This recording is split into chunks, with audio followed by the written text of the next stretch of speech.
us as we explore what it takes to build an academy and a software business while living the Oracle life.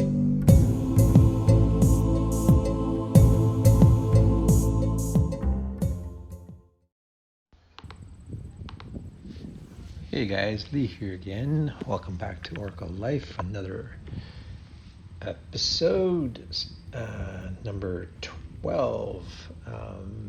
Today we are back on the beach in beautiful Toronto, Canada, and the weather is still holding out, so we're pretty stoked about that. This video is several days old, but as I'm speaking, it's September 19th, I think, while I'm doing the narration on September 19th. Today outside is like a whopping, feels like 20 degrees, so it's just another gorgeous day. So the plan is for Zenon and I to get one or two more rolls in before sort of we shut down things because of the wave 2 that is sort of sweeping through Ontario again since school openings, and hosers that are partying too much and blah blah blah, not wearing masks and shit like that. So Toronto's under a sort of a mini wave 2. Hopefully the trend will be downwards and not hockey stick. So let's see how it plays out in the next little while. This video today is only about 18 minutes in length, so it's going to be short and sweet.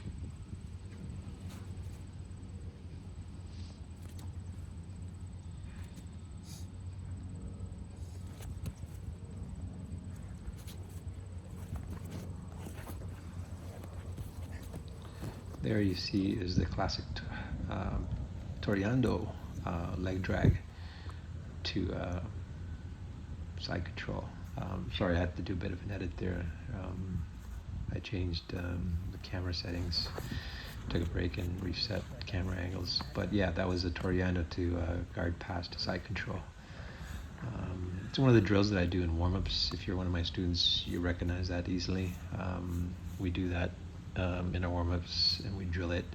It's a great cardio exercise for warm-up, while encouraging muscle memory for Torreando.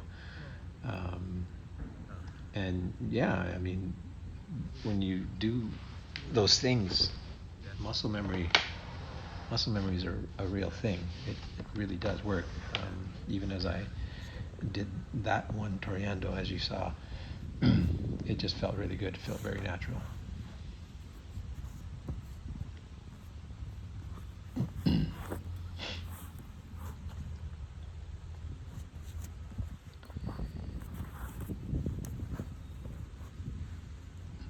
You can see Zen is trying to control one of my legs, trying to stuff it between his legs, but I'm not doing that. I might allow that to happen if I was going to try to get my butterfly hooks in, but as you can see, I have De La Riva on the right hand side. Now my left hook is in. One of the things that, so those that are not familiar with Jiu-Jitsu, I'll sort of break it down for you. What's happening on the subtle end here is neither of us are actually in a dominant position. If I had to choose one, the guy on the ground here has advantageous positioning, because there's a lot of things you can do from the ground like that.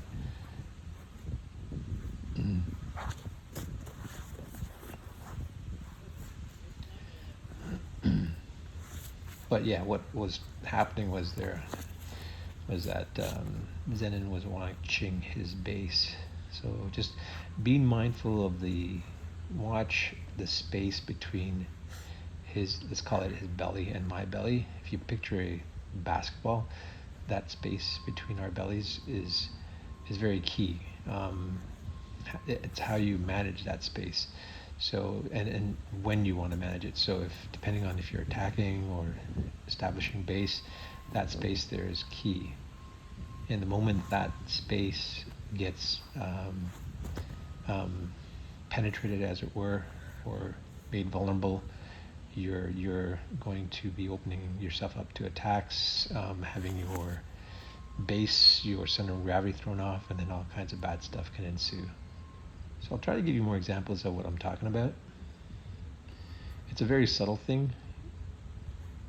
One of the things that I have going is called Oracle Labs, and it's the investigation of, Oracle Labs. One of the things I wanted to do is the investigation of the physics and the biomechanics of jiu-jitsu.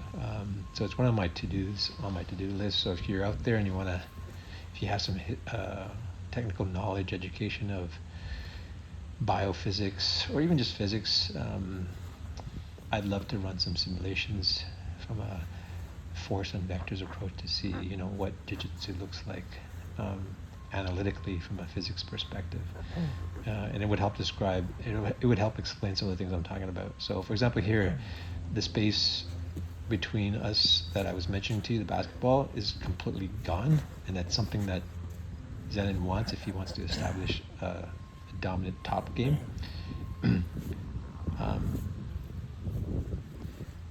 Mind you, I was playing a deep half guard, so the fact that there was no space was also to my advantage, but here it's not good.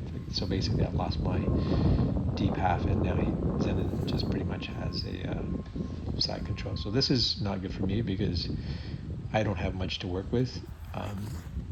That space between us is gone, and that's to the advantage of Zenon.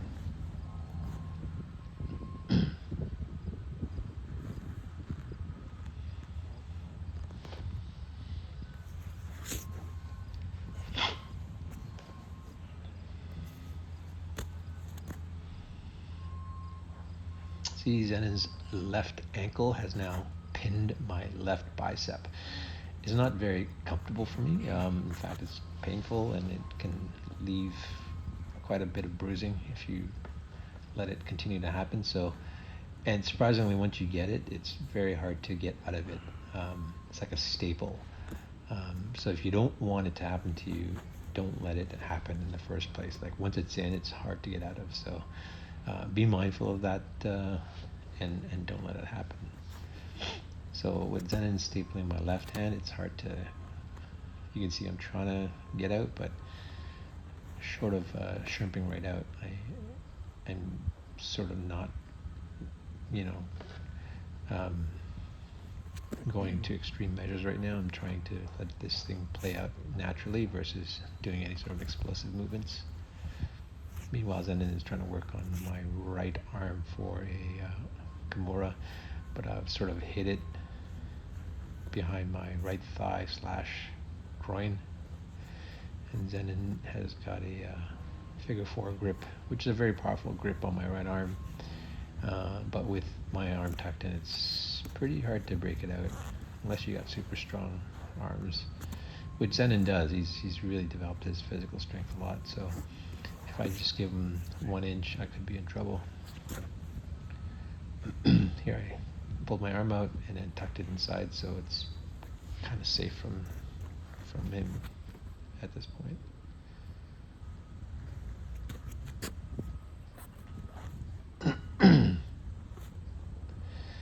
Zenon has taken my back now, and I believe he gets full mount at some point. He's going to now watch his left leg as it, there you go, and then both hooks are in.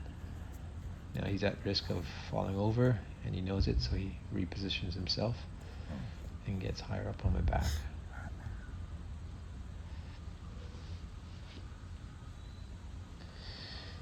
I am tucking my hands in, so from a MMA perspective, obviously that might be a wise move to prevent blows coming down from the top down, but also I'm using it from grappling jiu-jitsu perspective to avoid the rear naked choke and that sort of thing. So right there you can see Zenon is reaching over to grab my opposite collar, but he gave up.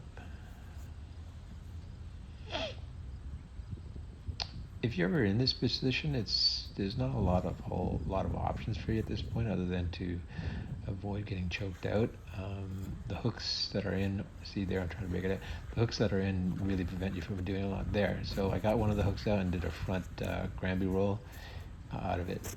There's an illegal IBJJF knee reap, but for non-IBJJF and from a self-defense perspective, it's completely viable as I get it over his, you can see his left foot, and I am giving him a calf slicer. It's pretty deadly. It's very painful for the other individual's calf. The way it works is basically my right leg reaps over his knee. I think it's his left side. Yeah, it's his left knee. And as he turns, he gives me the position that I want. I reach over, grab the back of his garment or his belt, and I lean, pop up onto my knees, all the while placing my shin against the back of his knees.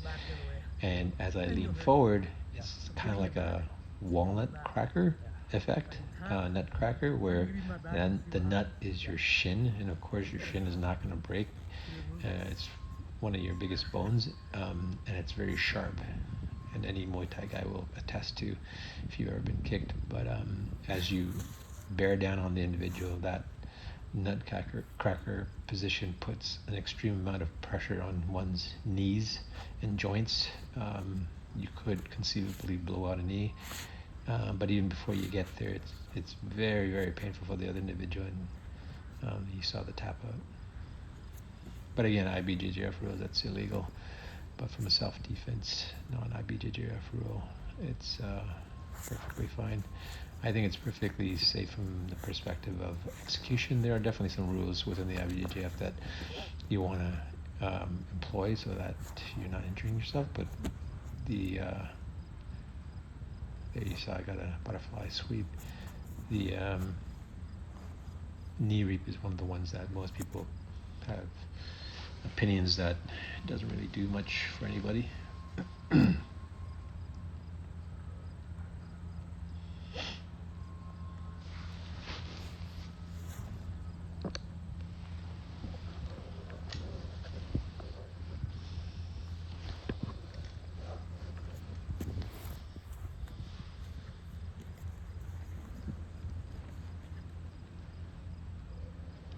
There, Zenon's doing a good job of breaking down my posture by grabbing the back of my neck and pulling down. He's got a very sort of standard guard position there. From a resting perspective, it's good, but he's not really advancing his position. The knee on my hip there, the foot on my hip is a good position. Sorry guys, as I said, the video is short. Thanks for joining us though. Like, subscribe, and comment, and for more content. And this should be going up. Well, you're probably seeing it right now, but the next video that will come up will definitely be a lot longer. Thanks guys. Play hard and play safe, and we'll talk to you soon. Bye-bye.